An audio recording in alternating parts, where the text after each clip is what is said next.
So today I think this is gonna be one of the first videos that I'm gonna be recording. I know my YouTube channel is all over the place, just like me. I have very different interests and I'm interested in very different topics. So today I'll just touch up the issue about the drought that is happening in the middle region of Turkey, and also the drought is spreading towards the northern part of Turkey. So this is just to show you how things are going bad by showing you how it looks like watching from the satellite. So in here, the middle region of the Turkey, and I'm just gonna go through the general situation in the Middle East. As you might have heard that Iranian authorities are trying to find solution for the drought, and as you can see, they are really reasonably panicked. As you can see, there are no green regions, there are no forests. I don't even know how these people survive in there, how they're supporting the needs of their population.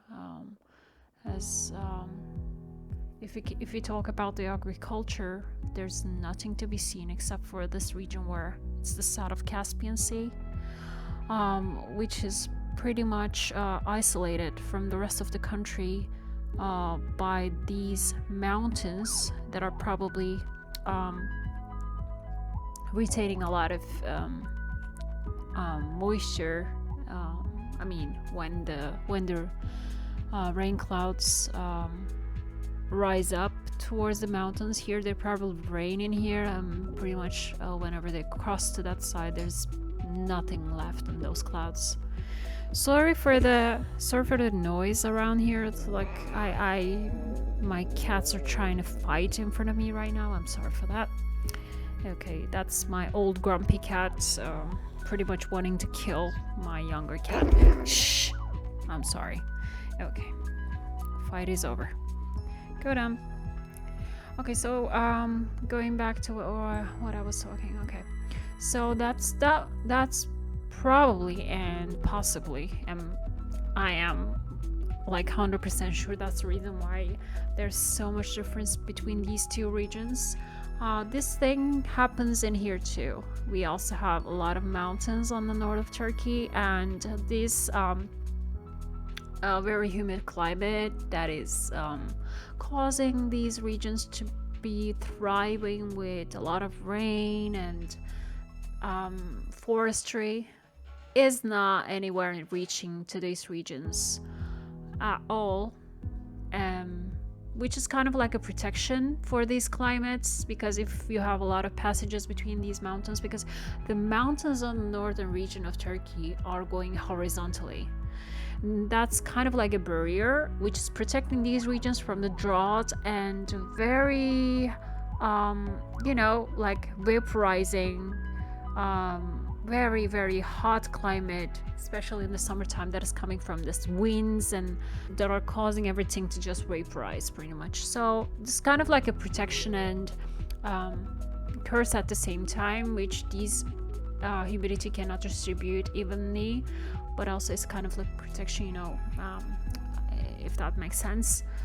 So overall, there is a drought that is happening all around this region, and I am kind of like connecting that to the disconnection between the Black Sea and the Caspian Sea, and also a lot of drought is happening in these regions too. So obviously Turkey is gonna get its cut on that, pretty much like a global drought disaster, but that is affecting the Middle East way more than the other regions, because I don't know, I really don't know why it is concentrated more and it is affecting the populations even more in here. I mean, it's obviously has been the issue in these regions of Northern Africa for the longest time, but now it's creeping its way up till here.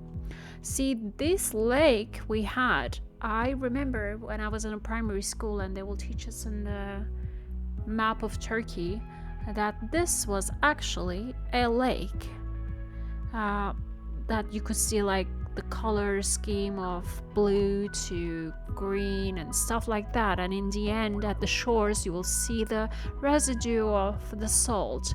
This is called Salt Lake, or literally Salt Lake. That's where the salt is produced. There was water in here, and now after like only 20-25 years, this is pretty much dry, and this dryness is happening in the exact region where they say it's kind of like the, where they produce the grains, mostly wheat and rice. Not rice, I don't think it's rice, but mostly wheat. Like they would say this is the wheat center of Turkey. And up until 60s, Turkey was pretty much self-sufficient when it comes to wheat and all the agricultural products, thanks to this region. But as the population grew, the need for overproduction was increased. So all these people, especially, what area was this? Just a second, I just need to find the place. Yes, this region around here is famous for the production of agricultural products. So especially concentrating on these regions, like villagers in Turkey, in times of crisis, people do stupid shit just to support themselves, and this is what happened in here. So they have this huge population they have to produce and feed, and more people migrating to the big cities where very little people left in the villages to do all this manual labor.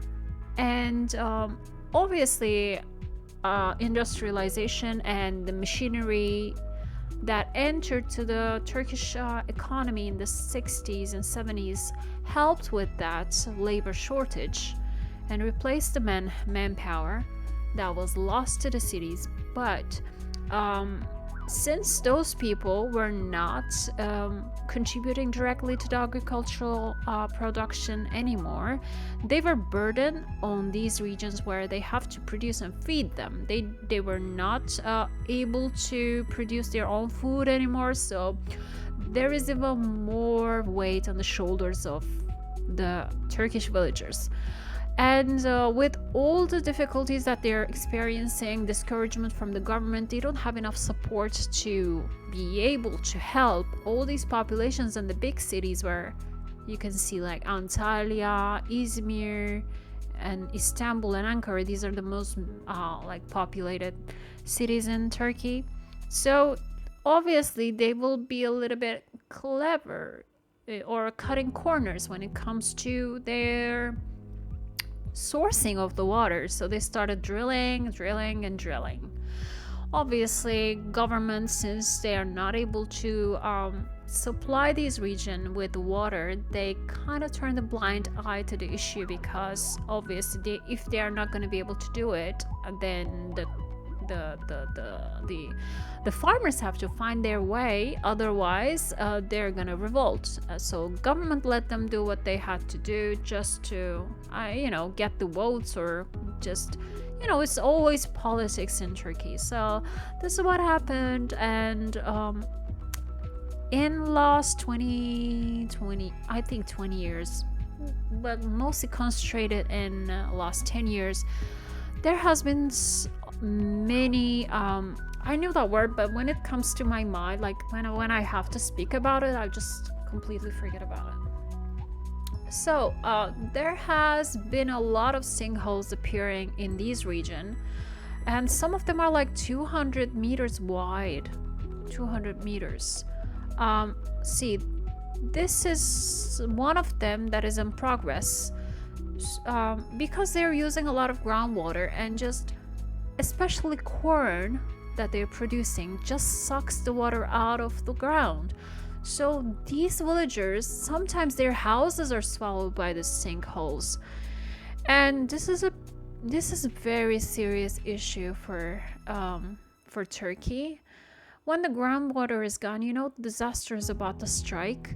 So this region has pretty much like 150 to 200 small to large scale sinkholes, which is threatening the villagers' well-being, lives, as well as their, you know, animals and their lands. Sometimes a sinkhole just appears in the middle of the land and they're just losing like maybe quarter of their products that are gonna that was gonna feed the whole family for the whole summer or something. I mean whole year.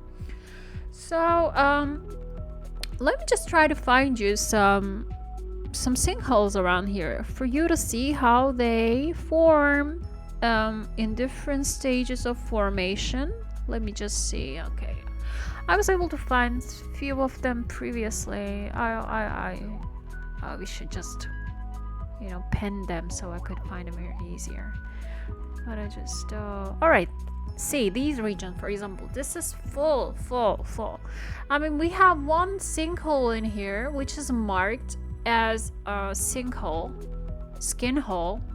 Well, we were not, as Turkish people, we're not that famous for our English abilities. Me neither. I mean, this is my first ever English video. I had some shorts, but okay. So this is first legit video, I can say. So as you can see, this is marked. This probably formed like long time ago for them to put a name on it, but these, they are too embarrassed to name these ones. As you can see, the ground is sinking. There is no groundwater left, and you don't see that in the media, which is controlled by the government, and they are not gonna show you these because they think by showing these they're gonna ruin their reputation of being the world's leader. So this is another one. It's very bad. Imagine this is your land and you are just doing like crops and all that. Your family's feeding from this region, and suddenly boom, overnight all your products or whatever you have in there, your wheat, your rice, your beans, or whatever that is, it's all gone, and you have to migrate, and you are going to the government for help and they don't give you any help because there is no other region left in here. As you can see, like, just look at the color. I don't know for how long these places were not you know, plowed, or they didn't you know, they didn't put any seeds in there. I mean, they look like they've been abandoned for a long time. And that explains why, as Turkey, we need more and more import from other countries. Basic needs like flour, wheat, beans, rice. We're going to a sinkhole. Like, this whole country to me looks like a big sinkhole. But anyways, so that's pretty much it, guys. I just wanted to give you an overall summary of what's happening in the middle region of Turkey, which was famous for feeding the whole country, but now it's suffering with the sinkholes that are appearing everywhere, and the groundwater is suffering due to unresponsible usage of groundwater and uncontrolled by the government, turned blind eye. So that's it, guys. See you in another video. I don't know what the topic is gonna be. I may just talk about anything, I think, until I find my, you know, favorite topic. This is gonna be the trend in my channel. Thank you for watching, and thank you for suffering it with me, and hopefully it's gonna be more enjoyable and more easier to listen for the next videos. Thank you. Bye.